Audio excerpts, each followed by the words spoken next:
O principal objetivo do Dia Mundial de Conscientização do Autismo é dialogar com a sociedade, apresentando ao mundo os seus cidadãos autistas e buscar meios para que a gente possa melhorar a qualidade de vida dessas crianças e adultos que vivem com o transtorno neurológico que afeta o comportamento, a comunicação e a socialização. A pessoa autista pode sim conquistar independência e ser um adulto autossuficiente, capaz de estabelecer relações sociais, cursar faculdades, trabalhar e se incluir na sociedade como os demais cidadãos. O jovem cartunista Rodrigo Tramonte é um exemplo do quanto os autistas podem surpreender positivamente. Formado em artes plásticas pelo DESC, com pós-graduação em produção multimídia pelo SESUSC, Rodrigo faz sucesso como cartunista e coleciona fãs pelo Brasil.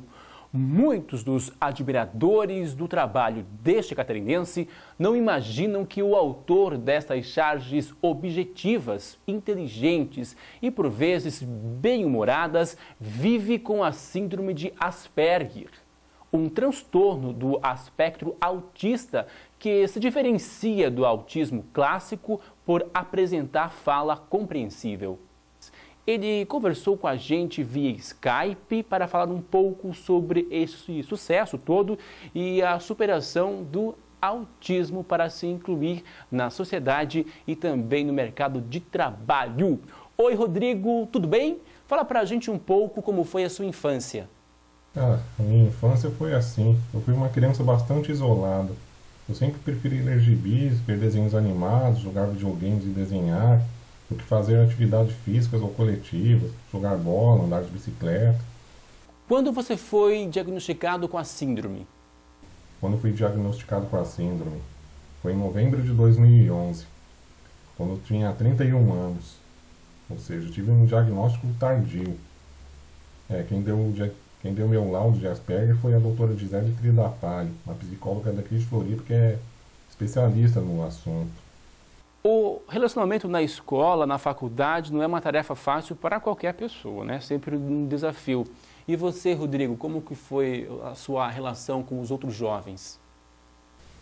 Quando eu entrei na faculdade, a minha relação com os colegas foi meio problemática em alguns pontos. Porque boa parte deles se incomodava muito com o fato de eu ser calado, de eu não falar tanto, de eu nem sempre interagir com eles nas aulas.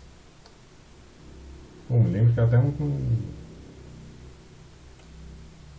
bem no final do curso, uma professora comentou comigo. Finalmente ela me ouviu falar. Isso quando eu apresentei meu TCC, na verdade. Aliás, minha turma, outra coisa que a minha turma da faculdade tinha a maioria dos alunos bem acima da minha faixa etária. A maioria dos colegas era de 30 e poucos, 40 e poucos. Alguns até na terceira idade. Isso aí me fez sentir um pouco mais deslocado. Organizar pensamentos, criar ideias, colocar tudo isso no papel, especialmente em uma charge, é difícil para qualquer pessoa. Agora, Rodrigo, fala para a gente como é que você organiza estas ideias para criar as suas charges. Quando eu estou criando os meus desenhos, as minhas charges, as minhas caricaturas, os meus quadrinhos, a minha criação não tem um processo fixo, não é uma coisa tão mecânica assim, tão exata.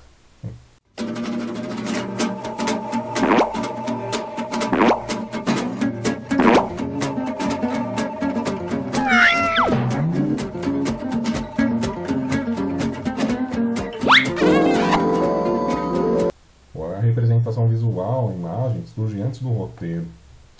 Na maioria das vezes eu presto atenção nas notícias e nos acontecimentos do dia a dia, nas conversas que eu tenho com amigos. Eu procuro associar com referências aos filmes, desenhos, quadrinhos, fatos históricos, que retratam situações parecidas.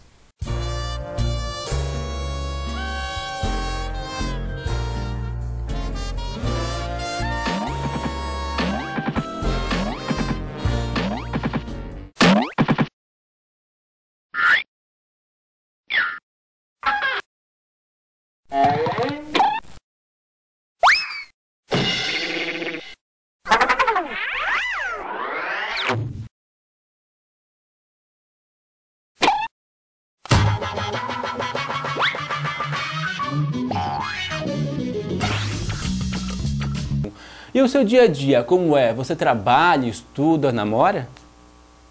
No momento eu trabalho só em casa, aqui nesse próprio quarto. Trabalho com a criação de caricaturas, cartoons, quadrinhos, animações. E no momento eu não namoro, porque eu tô focado na conquista da estabilidade financeira, antes de eu ter uma nova relação com alguém. Os relacionamentos que eu tive no passado, eu aprendi que não adianta só gostar da pessoa se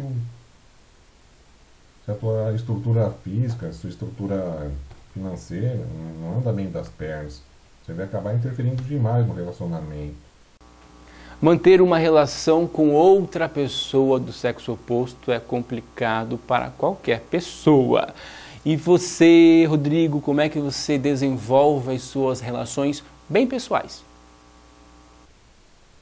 Sobre a questão de manter relacionamentos com outra pessoa, isso é complicado para as pessoas neurotípicas, que é o termo que a gente usa para descrever os normais. Para o Asperger, para o autista, é muito mais difícil. Porque para eles, a própria parte da conquista é bastante complicada. A parte de seduzir uma mulher, conquistar uma mulher, é um mistério para ele. Porque, como eu avisei anteriormente, seres humanos são os seres mais imprevisíveis que existem. Ele tem dificuldade de ler a linguagem corporal, de captar as sutilezas das pessoas, a comunicação não verbal. Essa diferença entre a forma de se expressar do homem e da mulher é algo que dificulta bastante o relacionamento do homem autista. Existem vários autistas que têm namoradas, que são casados, que têm filhos até. Mas eu diria que eles têm mais sorte mesmo de ter conhecido pessoas que compreendem eles, que aceitam eles do jeito que são. E como você imagina que seria o seu mundo caso você não vivesse com o autismo? Se eu tivesse a síndrome de Asperger, certamente teria uma vida de pessoa normal. Seria formado num curso mais popular, como direito ou administração. Seria advogado, seria empresário, seria dono de uma lanchonete, de uma loja de confecções, uma loja de departamento. Ou se não, teria um emprego com um bom salário, seria concursado, seria casado, teria filhos, teria casa própria e carro na garagem, essas coisas. Porém, com certeza não conseguiria fazer a diferença na sociedade. Não teria tanta criatividade para reinterpretar as coisas ao meu redor. Não teria essa visão crítica, analítica que eu sei que só eu tenho.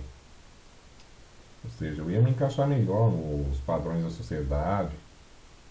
Ia ter mais facilidade para me comunicar com as pessoas. Mas eu sei que não faria tanta diferença como eu faço hoje. A gente já mostrou aqui na TV Sul Brasil que a inclusão dos autistas é possível. Porém, por preconceito, muitas pessoas acabam excluindo os autistas da convivência. Rodrigo, o que você tem a dizer para essas pessoas?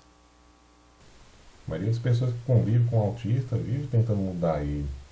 Vive tentando transformar ele numa pessoa normal, neurotípica. Em vez de aceitar ele como ele é. O que eu tenho a dizer para essas pessoas, em vez de tentar mudar os autistas, mudem a sua própria postura diante deles. Procurem enxergar além das limitações deles.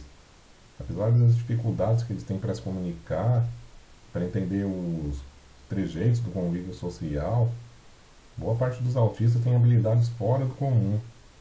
Precisam apenas de uma oportunidade para serem vistos e ouvidos. E assim mostrar a todos esse talento que eles têm. Esse lado bom que eles têm. E para os autistas, qual é a sua mensagem? E para os autistas a minha mensagem é a seguinte.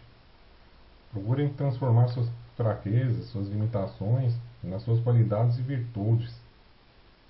Como eu disse, usem Usem esse seu interesse fixo em um determinado assunto para mostrar o quanto vocês são inteligentes, quanto vocês são úteis para a sociedade, quanto vocês conseguem enxergar as coisas de uma forma que o resto da sociedade precisa conhecer. Dessa forma a gente consegue mostrar para o povo que ser diferente é algo normal. Rodrigo, obrigado por dividir com a gente um pouquinho da sua história. Eu agradeço a oportunidade, agradeço o interesse pela entrevista. Queria mandar um abraço para o Kid Passos, para todo mundo da TV Sul Brasil. E para todo mundo que estiver assistindo esse programa. Beleza, é isso aí. Tchau, Kid, valeu. É isso aí, inclusão e cidadania a gente também vê aqui na TV Sul Brasil. Luan.